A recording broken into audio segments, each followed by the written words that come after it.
ఖండిస్తున్నాం కాంగ్రెస్ పార్టీ తరఫున. రెండవ విషయం, కాంగ్రెస్ పార్టీ ప్రభుత్వంలో ఉన్నప్పుడు 1991 సెప్టెంబర్ 1వ తారీఖున టీటీడీలో పనిచేస్తున్నటువంటి ఎన్ఎంఆర్లందరినీ శాశ్వత ఉద్యోగస్తులను చేశాం. 2800 మందిని ఒక్క జీవోతో. నేను అడుగుతున్నాను కూటమి ప్రభుత్వాన్ని, కింద పనిచేసినటువంటి క్రితంలో జగన్ ప్రభుత్వాన్ని, ఎంతమంది ఎన్ఎంఆర్లను కాంగ్రెస్ పార్టీ మేం చేసినట్టుగా మీరు చేశారని నేను అడుగుతున్నాను.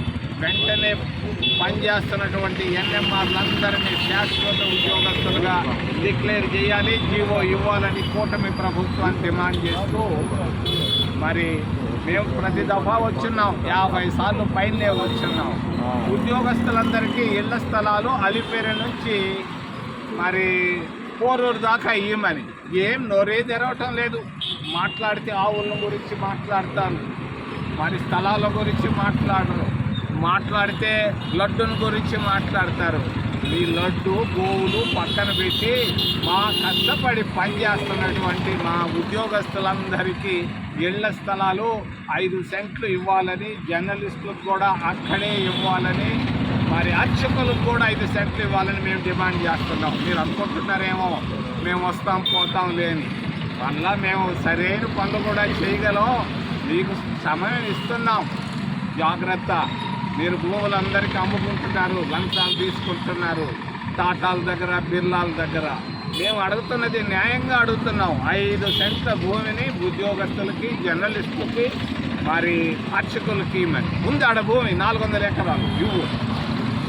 మరి మూడవది, ఒక పెద్ద మనిషి మన ప్రాంతం నుంచి అసెంబ్లీలో చాలా గొప్ప ఉపన్యాసం ఇచ్చాడు వర్గీకరణ పైన, సామాజిక న్యాయం.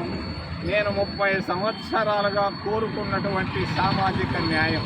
నేను అడుగుతున్నాను కూటమి ప్రభుత్వాన్ని, మరి 500 అంగళ్ళు ఉన్నాయి అక్కడ కొండపైన, అక్కడ ఒక్క ఎస్సీ అన్న ఉన్నాడా? సామాజిక న్యాయం. ఒక్క ఓబీసీ ఉన్నాడా? ఇదే సామాజిక న్యాయం.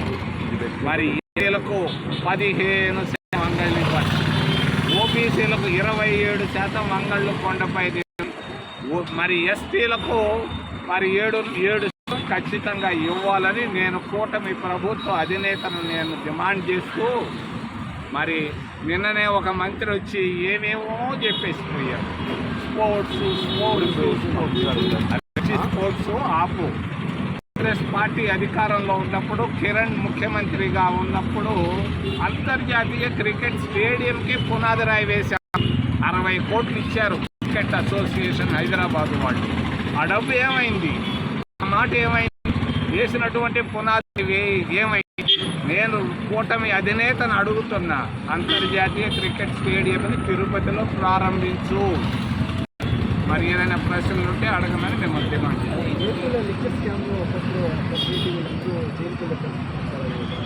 ఎక్కడ? యూపీలో గత ప్రభుత్వంలో లిక్కర్ స్కామ్ పోతే సంతోషం. అధికారులు కూడా జగన్ ప్రభుత్వంలో అనుకూలంగా పనిచేశారని ఏమైపోయారంటే అధికారులు ఏ ప్రభుత్వం వస్తే ఆ ప్రభుత్వానికి పచ్చ జెండా ఊపుతున్నారు. ఏం చేస్తారు అంతకంటే వాళ్ళు తర్వాత నేను ఒక పోలీస్ అధికారిని జైల్లో పెట్టాను. నేను అయ్యో అనిపించేది. అదే నాయన కొంచెం ఔదార్యం కావాలి. అన్ని వచ్చేస్తుంది బదిలీ చేస్తున్నారు. అందుకే ట్రంప్ అందరినీ అక్కడి నుంచి మన హిందువులను జరిమేస్తున్నారు. అంతే మంచిది.